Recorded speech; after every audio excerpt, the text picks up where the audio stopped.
प्रिय दोस्तों, आपको मैं मानसरोवर भाग 5 की कहानी बहिष्कार सुनाने जा रही हूँ। लेखक है प्रेमचंद जी।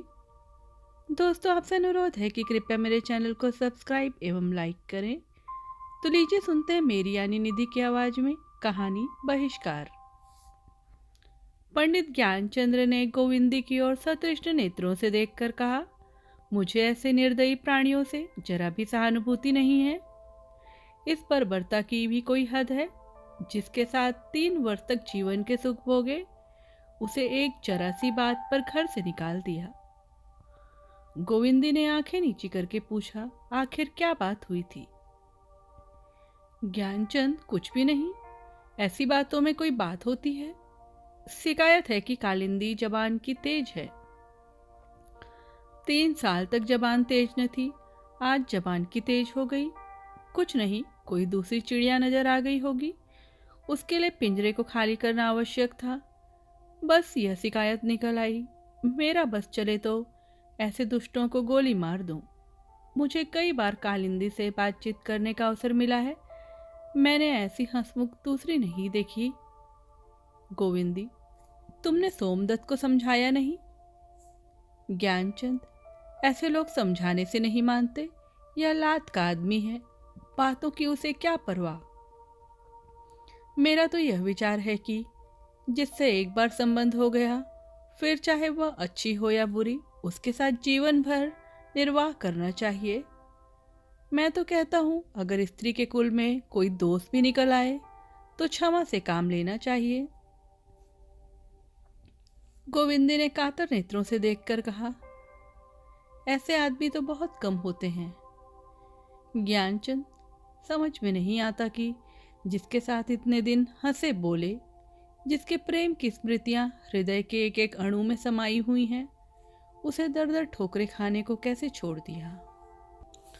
कम से कम इतना तो करना चाहिए था कि उसे किसी सुरक्षित स्थान पर पहुंचा देते और उसके निर्वाह का कोई प्रबंध कर देते। निर्दयी ने इस तरह घर से निकाला जैसे कोई कुत्ते को निकाले।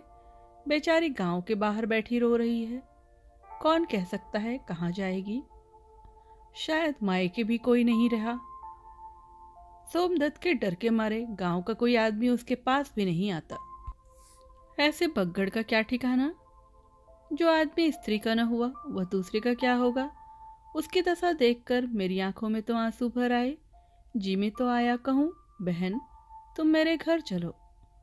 मगर तब तो सोमदत्त मेरे प्राणों का ग्राहक हो जाता। गोविंदी, तुम जरा जाकर एक बार फिर समझाओ। अगर वह किसी तरह न माने तो कालिंदी को लेते आना। ज्ञानचंद, जाऊं? गोविंदी, हाँ अवश्य जाओ, मगर सोमदत्त कुछ खरी खोटी भी कहे तो सुन लेना। ज्ञानचंद्र ने गोविंदी को गले लगाकर कहा, तुम्हारे हृदय में बड़ी दया है गोविंदी। लो जाता हूँ। अगर सोमदत्त ने न माना तो कालिंदी ही को लेता आऊंगा। अभी बहुत दूर न गई होगी। 3 वर्ष बीत गए। गोविंदी एक बच्चे की माँ हो गई। कालिंदी अभी तक इसी घर में है। उसके पति ने दूसरा विवाह कर लिया है। गोविंदी और कालिंदी में बहनों का सा प्रेम है। गोविंदी सदैव उसकी दिलजोई करती रहती है। वह इसकी कल्पना भी नहीं करती कि यह कोई गैर है और मेरी रोटियों पर पड़ी हुई है। लेकिन सोमदत्त को कालिंदी का यहाँ रहना एक आंख नहीं भाता। वह कोई कानूनी कार्रवाई करने की तो हिम्मत नहीं रखता और इस परिस्थिति में कर ही क्या सकता है। लेकिन ज्ञानचंद्र का सिर नीचा करने के लिए अवसर खोजता रहता है। संध्या का समय था। ग्रीष्म की उष्ण वायु अभी तक बिल्कुल शांत नहीं हुई थी। गोविंदी गंगा जल भरने गई थी और जल तट की शीतल निर्जनता का आनंद उठा रही थी। सहसा उसे सोमदत्त आता हुआ दिखाई दिया। गोविंदी ने आंचल से मुंह छिपा लिया और कलसा लेकर चलने ही को थी कि सोमदत्त ने सामने आकर कहा, जरा ठहरो गोविंदी, तुमसे एक बात कहना है।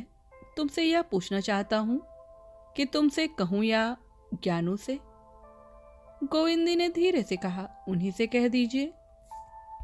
जी तो मेरा भी यही चाहता है, लेकिन तुम्हारी दीनता पर दया आती है। जिस दिन मैं ज्ञानचंद से यह बात कह दूंगा, तुम्हें उसके घर से निकलना पड़ेगा। मैंने सारी बातों का पता लगा लिया है।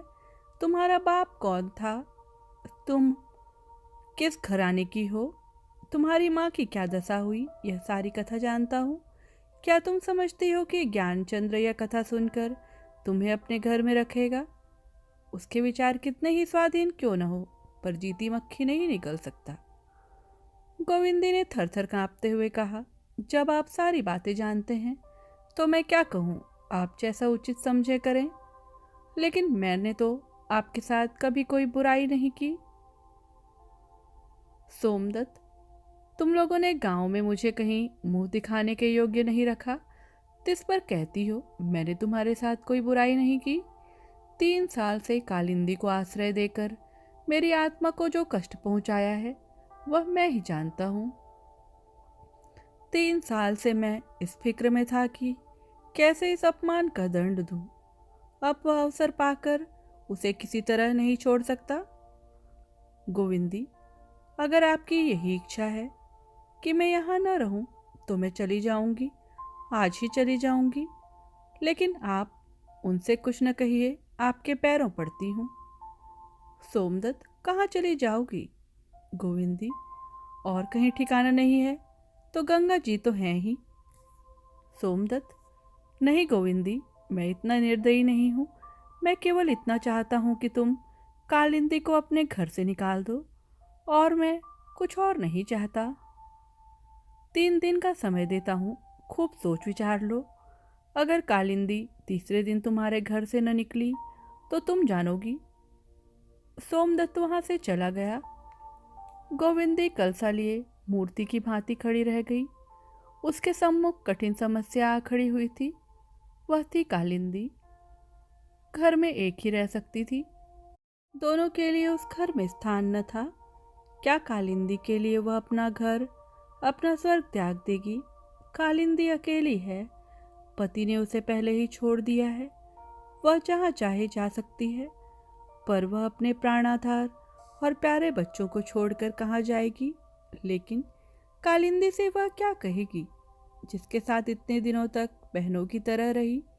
उसे क्या वह अपने घर से निकाल देगी? उसका बच्चा कालिंदी से कितना हिला हुआ था।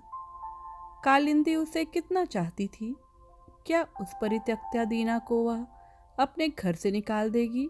इसके सिवा और उपाय ही क्या था? उसका जीवन अब एक स्वार्थी दंभी व्यक्ति की दया पर अवलंबित था। क्या अपने पति के प्रेम पर वह भरोसा कर सकती थी? ज्ञानचंद्र सहृदय थे, उदार थे, विचारशील थे, दृढ़ थे, पर क्या उनका प्रेम अपमान, व्यंग और बहिष्कार जैसे आघातों को सहन कर सकता था? उसी दिन से गोविंदी और कालिंदी में कुछ पार्थक्य सा दिखाई देने लगा। दोनों अब बहुत कम साथ बैठती। कालिंदी पुकारती, बहन आकर खाना खा लो। गोविंदी कहती, तुम खा लो, मैं फिर खा लूंगी। पहले कालिंदी बालक को सारे दिन खिलाया करती थी, माँ के पास केवल दूध पीने जाता था, मगर अब गोविंदी हरदम उसे अपने ही पास रखती है। दोनों के बीच में कोई दीवार खड़ी हो गई है। कालिंदी बार बार सोचती है, आजकल मुझसे यह क्यों रूठी हुई है, पर उसे कोई कारण नहीं दिखाई देता। उसे भय हो रहा है कि कदाचित यह अब मुझे यहाँ नहीं रखना चाहती। इसी चिंता में वह गोते खाया करती है। किंतु गोविंदी भी उससे कम चिंतित नहीं है। कालिंदी से वह स्नेह तोड़ना चाहती है, पर उसकी म्लान मूर्ति देखकर उसके हृदय के टुकड़े हो जाते हैं। उससे कुछ कह नहीं सकती, अवहेलना के शब्द मुंह से नहीं निकलते। कदाचित उसे घर से जाते देखकर वह रो पड़ेगी और जबरदस्ती रोक लेगी। इसी हैस बैस में 3 दिन गुजर गए। कालिंदी घर से न निकली। तीसरे दिन संध्या समय सोमदत्त नदी के तट पर बड़ी देर तक खड़ा रहा। अंत में चारों ओर अंधेरा छा गया। फिर भी पीछे फिर कर जल तट की ओर देखता जाता था। रात के 10 बज गए हैं, अभी ज्ञानचंद्र घर नहीं आए। गोविंदी घबरा रही है। उन्हें कभी इतनी देर नहीं होती थी, आज इतनी देर कहाँ लगा रहे हैं। शंका से उसका हृदय कांप रहा है। सहसा मर्दाने कमरे का द्वार खुलने की आवाज आई। गोविंदी दौड़ी हुई बैठक में आई, लेकिन पति का मुख देखते ही उसकी सारी देह शिथिल पड़ गई। उस मुख पर हास्य था, पर उस हास्य में भाग्य तिरस्कार झलक रहा था। विधि माम ने ऐसे सीधे साधे मनुष्य को भी अपने क्रीड़ा कौशल के लिए चुन लिया। क्या वह रहस्य रोने के योग्य था? रहस्य रोने की वस्तु नहीं, हंसने की वस्तु है। ज्ञानचंद्र ने गोविंदी की ओर नहीं देखा।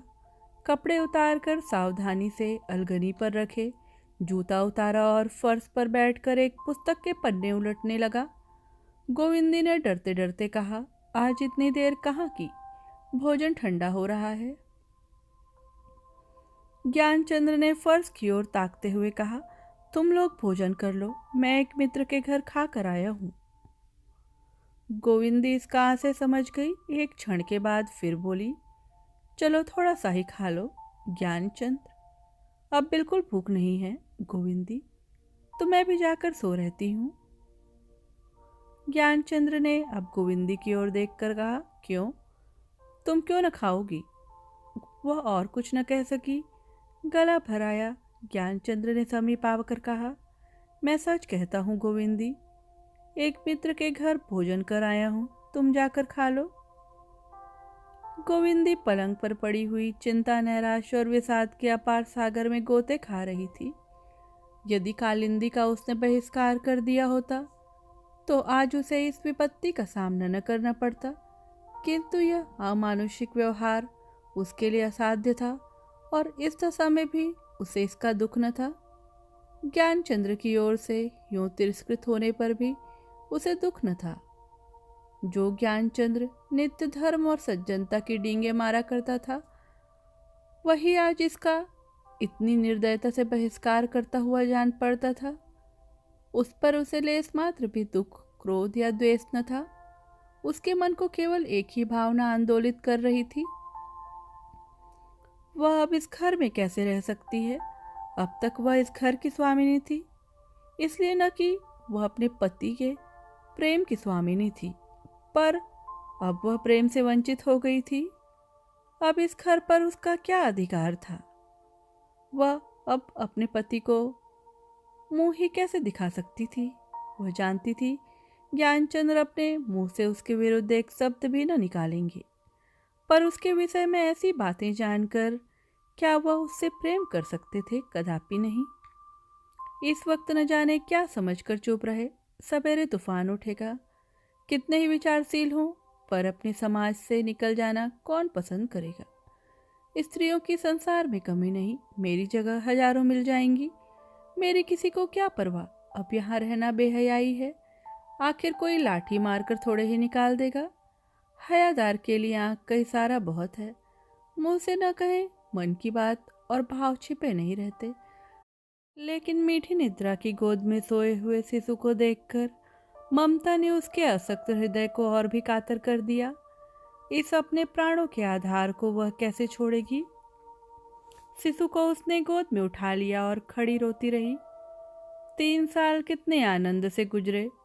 उसने समझा था कि इसी भांति सारा जीवन कट जाएगा, लेकिन उसके भाग्य में इससे अधिक सुख भोगना लिखा ही न था। करुण वेदना में डूबे हुए ये शब्द उसके मुख से निकल आए, भगवान, अगर तुम्हें इस भांति मेरी दुर्गति करनी थी तो 3 साल पहले क्यों न की? उस वक्त यदि तुमने मेरे जीवन का अंत कर दिया होता तो मैं तुम्हें धन्यवाद देती। 3 साल तक सौभाग्य के सुरम्य उद्यान में सौरभ, समीर और माधुर्य का आनंद उठाने के बाद इस उद्यान ही को उजाड़ दिया। हाँ, जिन पौधों को उसने अपने प्रेम जल से सींचा था, वे अब निर्मम दुर्भाग्य के पैरों तले कितनी निष्ठुरता से कुचले जा रहे थे। ज्ञानचंद्र के शील और स्नेह का स्मरण आया तो वह रो पड़ी। मृदु स्मृतियां आकर हृदय को मसोसने लगी। सहसा ज्ञानचंद्र के आने से वह संभल बैठी। कठोर से कठोर बातें सुनने के लिए उसने अपने हृदय को कड़ा कर लिया, किंतु ज्ञानचंद्र के मुख पर रोष का चिन्ह भी न था। उन्होंने आश्चर्य से पूछा, क्या तुम अभी तक सोई नहीं? जानती हो कै बजे हैं? 12 से ऊपर हैं। गोविंदी ने सहमते हुए कहा, तुम भी तो अभी नहीं सोए। ज्ञानचंद्र, मैं न सोऊं तो तुम भी न सो, मैं न खाऊं तो तुम भी न खाओ, मैं बीमार पड़ूं तो तुम भी बीमार पड़ो। यह क्यों? मैं तो एक जन्म पत्री बना रहा था, कल देनी होगी। तुम क्या करती रही, बोलो। इन शब्दों में कितना सरल स्नेह था। क्या तिरस्कार के भाव इतने ललित शब्दों में प्रकट हो सकते हैं? प्रवंचकता क्या इतनी निर्मल हो सकती है? शायद सोमदत्त ने अभी वज्र का प्रहार नहीं किया, अवकाश न मिला होगा। लेकिन ऐसा है तो आज घर इतनी देर में क्यों आए? भोजन क्यों न किया? मुझसे बोले तक नहीं, आंखें लाल हो रही थी, मेरी ओर आंख उठाकर देखा तक नहीं। क्या यह संभव है कि इनका क्रोध शांत हो गया हो? यह संभावना की चरम सीमा से भी बाहर है। तो क्या सोमदत्त को मुझ पर दया आ गई? पत्थर पर धूप जमी। गोविंदी कुछ निश्चय न कर सकी और जिस भांति गृहविहीन पथिक वृक्ष की छांव में भी आनंद से पांव फैलाकर सोता है, उसकी अव्यवस्था ही उसे निश्चिंत बना देती है, उसी भांति गोविंदी मानसिक व्यग्रता में भी स्वस्थ हो गई। मुस्कुराकर स्नेह मृदुल स्वर में बोली, तुम्हारी ही राह तो देख रही थी। यह कहते कहते गोविंदी का गला भर आया। व्याध के जाल में फड़फड़ाती हुई चिड़िया क्या मीठे राग गा सकती है? ज्ञानचंद्र ने चारपाई पर बैठकर कहा, झूठी बात, रोज तो तुम अब तक सो जाया करती थी। एक सप्ताह बीत गया, पर ज्ञानचंद्र ने गोविंदी से कुछ न पूछा और न उनके बर्ताव ही से उनके मनोगत भावों का कुछ परिचय मिला। अगर उनके व्यवहारों में कोई नवीनता थी तो यह कि वह पहले से भी ज्यादा स्नेहशील, निर्द्वंद और प्रफुल्ल वदन हो गए। गोविंदी का इतना आदर और मान उन्होंने कभी नहीं किया था। उनके प्रयत्नशील रहने पर भी गोविंदी उनके मनोभावों को ताड़ रही थी और उसका चित्त प्रतिक्षण शंका से चंचल और क्षुब्ध रहता था। अब उसे लेस मात्र भी शंका नहीं थी कि सोमदत्त ने आग लगा दी है। गीली लकड़ी में पड़कर वह चिंगारी बुझ जाएगी या जंगल की सूखी पत्तियां हाहाकार करके जल उठेंगी, यह कौन जान सकता है। लेकिन इस सप्ताह के गुजरते ही अग्नि का प्रकोप होने लगा। ज्ञानचंद्र एक महाजन के मुनीम थे। उस महाजन ने कह दिया, मेरे यहाँ अब आपका काम नहीं, जीविका का दूसरा साधन यजमानी है। यजमान भी एक एक करके उन्हें जवाब देने लगे, यहाँ तक कि उनके द्वार पर आना जाना बंद हो गया। आग सूखी पत्तियों में जलाकर अब हरे वृक्ष के चारों ओर मंडराने लगी, पर ज्ञानचंद्र के मुख में गोविंदी के प्रति एक भी कटु अमृदु शब्द न था। वह सामाजिक दंड की शायद कुछ परवाह न करते। यदि दुर्भाग्यवश इसने उनकी जीविका के द्वार न बंद कर दिए होते। गोविंदी सब कुछ समझती थी, पर संकोच के मारे कुछ कह न सकती थी। उसी के कारण उसके प्राण प्रिय पति की यह दशा हो रही थी।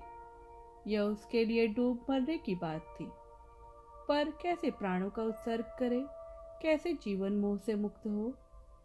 इस विपत्ति में स्वामी के प्रति उसके रोम रोम से शुभकामनाओं की सरिता सी बहती थी, पर मुंह से एक शब्द भी न निकलता था।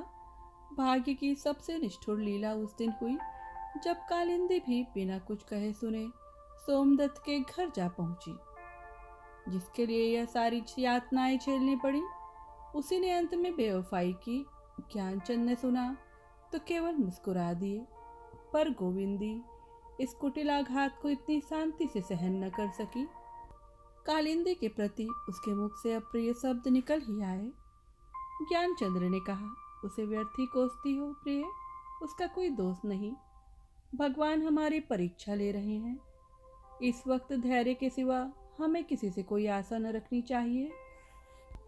जिन भावों को गोविंदी कई दिनों से अंतःस्थल में दबाती चली आती थी, वे धैर्य का बांध टूटते ही बड़े वेग से बाहर निकल पड़े। पति के सम्मुख अपराधियों की भांति हाथ बांध कर उसने कहा, स्वामी, मेरे ही कारण आपको यह सारे पापड़ बेलने पड़ रहे हैं। मैं ही आपके कुल की कलंकनी हूँ। क्यों न मुझे किसी ऐसी जगह भेज दीजिए जहाँ कोई मेरी सूरत तक न देखे। मैं आपसे सत्य कहती हूँ। ज्ञानचंद्र ने गोविंदी को और कुछ न कहने दिया। उसे हृदय से लगाकर बोले, प्रिय, ऐसी बातों से मुझे दुखी न करो। तुम आज भी उतनी ही पवित्र हो जितनी उस समय थी जब देवताओं के समक्ष मैंने आजीवन पत्नी व्रत लिया था। तब मुझसे तुम्हारा परिचय न था। अब तो मेरी देह और आत्मा का एक एक परमाणु तुम्हारे अक्षय प्रेम से आलोकित हो रहा है। उपहास और निंदा की तो बात ही क्या है। दुर्दैव का कठोरतम आघात भी मेरे व्रत को भंग नहीं कर सकता। अगर डूबेंगे तो साथ साथ डूबेंगे, तरेंगे तो साथ साथ तरेंगे। मेरे जीवन का मुख्य कर्तव्य तुम्हारे प्रति है। संसार इसके पीछे, बहुत पीछे है। गोविंदी को जान पड़ा उसके सम्मुख कोई देव मूर्ति खड़ी है। स्वामी में इतनी श्रद्धा, इतनी भक्ति उसे आज तक कभी न हुई थी। गर्व से उसका मस्तक ऊंचा हो गया और मुख पर स्वर्गीय आभा झलक पड़ी। उसने फिर कहने का साहस न किया, संपन्नता अपमान और बहिष्कार को तुच्छ समझती है। उनके अभाव में ये बाधाएं प्राणांतक हो जाती है। ज्ञानचंद्र दिन के दिन घर में पड़े रहते। घर से बाहर निकलने का उन्हें साहस न होता था। जब तक गोविंदी के पास गहने थे तब तक भोजन की चिंता न थी, किंतु यह आधार भी न रह गया तो हालत और भी खराब हो गई। कभी कभी निराहार रह जाना पड़ता। अपनी व्यथा किससे कहें, कौन मित्र था, कौन अपना था। गोविंदी पहले भी हृष्ट पुष्ट न थी, पर अब तो अनाहार और अंतर्वेदना के कारण उसकी देह और भी जीर्ण हो गई थी। पहले शिशु के लिए दूध मोल लिया करती थी, अब इसकी सामर्थ्य न थी। बालक दिन पर दिन दुर्बल होता जाता था। मालूम होता था उसे सूखे का रोग हो गया है। दिन के दिन बच्चा खुर्रा खाट पर पड़ा माता को नैराश्य दृष्टि से देखा करता। कदाचित उसकी बाल बुद्धि भी अवस्था को समझती थी। कभी किसी वस्तु के लिए हट न करता। उसकी पालोचित सरलता, चंचलता और क्रीड़ाशीलता ने अब तक दीर्घ आशा विहीन प्रतीक्षा का रूप धारण कर लिया था। माता पिता उसकी दशा देखकर मन ही मन कुड़ कुड़ कर रह जाते थे। संध्या का समय था। गोविंदी अंधेरे घर में बालक के सिरहाने चिंता में मग्न बैठी थी। आकाश पर बादल छाए हुए थे और हवा के झोंके उसके अर्धनग्न शरीर में सर के समान लगते थे। आज दिन भर बच्चे ने कुछ न खाया था। घर में कुछ था ही नहीं। क्षुधाग्नि से बालक छटपटा रहा था, पर या तो रोना न चाहता था या उसमें रोने की शक्ति ही न थी। इतने में ज्ञानचंद्र तेली के यहाँ से तेल लेकर आ पहुंचे। दीपक जला। दीपक के क्षीण प्रकाश में माता ने बालक का मुख देखा तो सहम उठी। बालक का मुख पीला पड़ गया था और पुतलियां ऊपर चढ़ गई थी। उसने घबरा कर बालक को गोद में उठाया। देह ठंडी थी। चिल्लाकर बोली, हाँ भगवान, मेरे बच्चे को क्या हो गया? ज्ञानचंद्र ने बालक के मुख की ओर देखकर एक ठंडी सांस ली और बोले, ईश्वर, क्या सारी दया दृष्टि हमारे ही ऊपर करोगे? गोविंदी, हाय, मेरा लाल मारे भूख के शिथिल हो गया है। कोई ऐसा नहीं जो इसे 2 घूंट दूध पिला दे। यह कहकर उसने बालक को पति की गोद में दे दिया और एक लुटिया लेकर कालिंदी के घर दूध मांगने चली।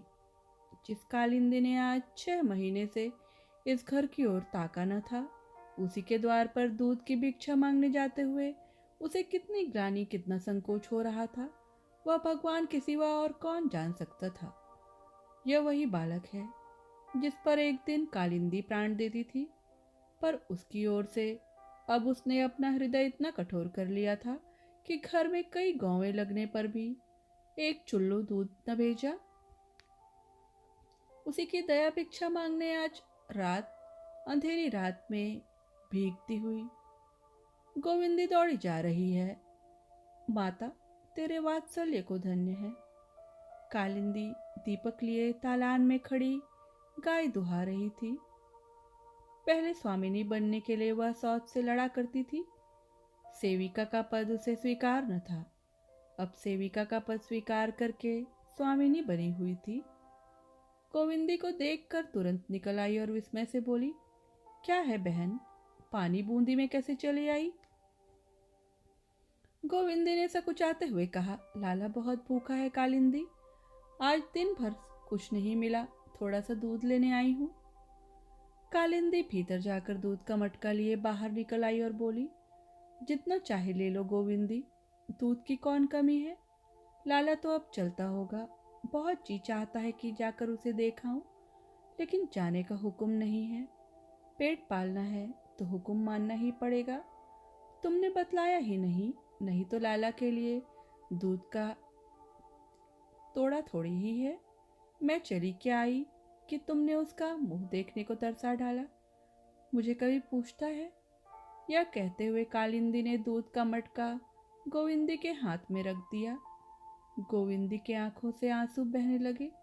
कालिंदी इतनी दया करेगी इसकी उसे आशा नहीं थी। अब उसे ज्ञान हुआ कि यह वही दयाशीला सेवा परायण रमणी है जो पहले थी। लेस मात्र भी अंतर न था।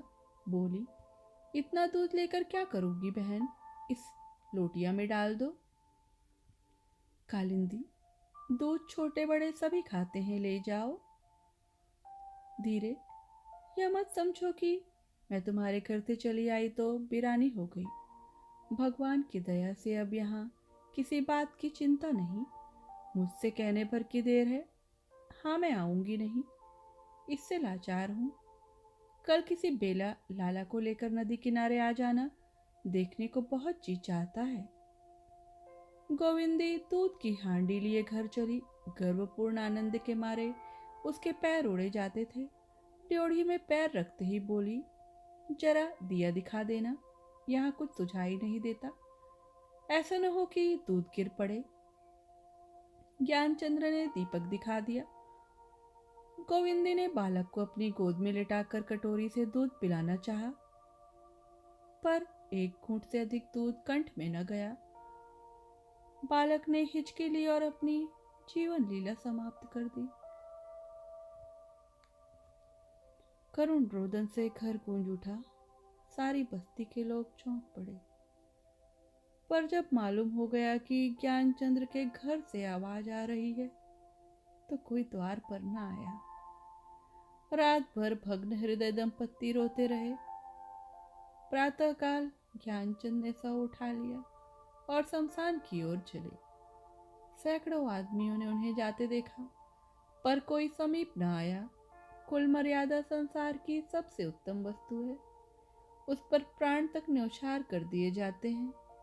ज्ञानचंद के हाथ से वह वस्तु निकल गई जिस पर उन्हें गौरव था। वह गौरव, वह आत्मबल, वह तेज जो परंपरा ने उनके हृदय में कूट कूट कर भर दिया था।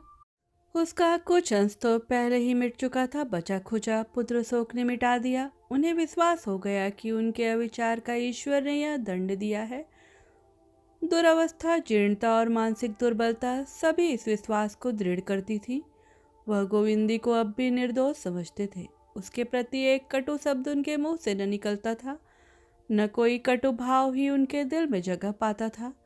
विधि की क्रूर क्रीड़ा ही उनका सर्वनाश कर रही है, इसमें उन्हें लेस मात्र भी संदेह न था। अब यह घर उन्हें फाड़े खाता था। घर के प्राण से निकल गए थे।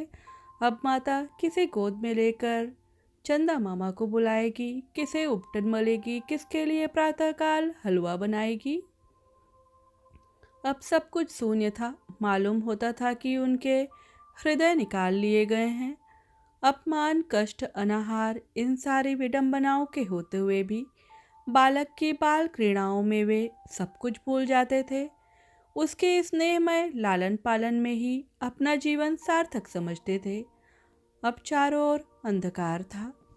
यदि ऐसे मनुष्य हैं जिन्हें विपत्ति से उत्तेजना और साहस मिलता है, तो ऐसे भी मनुष्य हैं जो आपत्ति काल में कर्तव्यहीन, पुरुषार्थहीन और उद्यमहीन हो जाते हैं। ज्ञानचंद्र शिक्षित थे, योग्य थे। यदि शहर में जाकर दौड़ धूप करते तो उन्हें कहीं न कहीं काम मिल जाता। वेतन कम ही सही, रोटियों को तो मोहताज न रहते। किंतु अविश्वास उन्हें घर से निकलने न देता था। कहाँ जाएं? शहर में कौन जानता है? अगर दो चार परिचित प्राणी हैं भी तो उन्हें मेरी क्यों परवाह होने लगी? फिर इस दशा में जाएं कैसे? देह पर साबित कपड़े भी नहीं। जाने के पहले गोविंदी के लिए कुछ न कुछ प्रबंध करना आवश्यक था।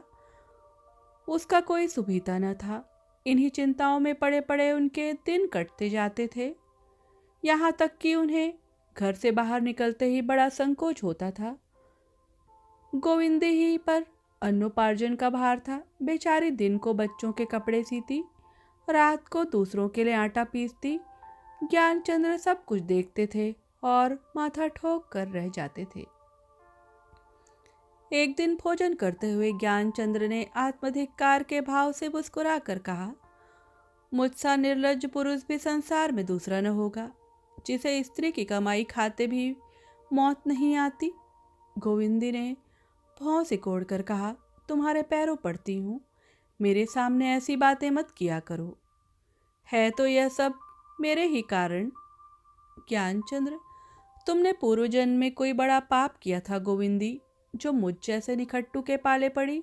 मेरे जीते जी तुम विधवा हो। धिक्कार है ऐसे जीवन को।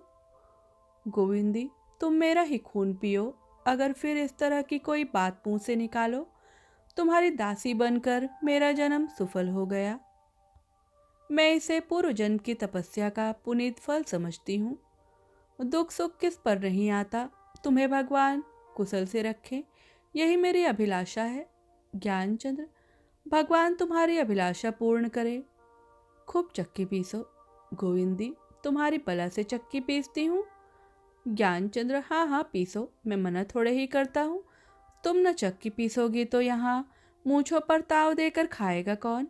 अच्छा, आज दाल में घी भी है, ठीक है, अब मेरी चांदी है, बेड़ा पार लग जाएगा। इसी गांव में बड़े बड़े उच्च कुल की कन्याएं हैं। अपने वस्त्राभूषण के सामने उन्हें और किसी की परवाह नहीं। पति महाशय चाहे चोरी करके लाएं, चाहे डाका मार कर लाएं, उन्हें इसकी परवाह नहीं। तुम में वह गुण नहीं है, तुम उच्च कुल की कन्या नहीं हो। वाह रे दुनिया, ऐसी पवित्र देवियों का तेरे यहाँ अनादर होता है, उन्हें कुल कलंकनी समझा जाता है। धन्य है तेरा व्यापार। तुमने कुछ और सुना? सोमदत्त ने मेरे असामियों को बहका दिया है कि लगान मत देना, देखें क्या करते हैं। बताओ, जमींदार को रकम कैसे चुकाऊंगा? गोविंदी, मैं सोमदत्त से जाकर पूछती हूँ ना, मना क्या करेंगे, कोई दिल लगी है। ज्ञानचंद्र, नहीं गोविंदी, तुम उस दुष्ट के पास मत जाना। मैं नहीं चाहता कि तुम्हारे ऊपर उसकी छाया भी पड़े। उसे खूब अत्याचार करने दो। मैं भी देख रहा हूँ कि भगवान कितने न्यायी हैं। गोविंदी, तुम असामियों के पास क्यों नहीं जाते? हमारे घर ना आए, हमारा छुआ पानी न पिए, या हमारे रुपए भी मार लेंगे।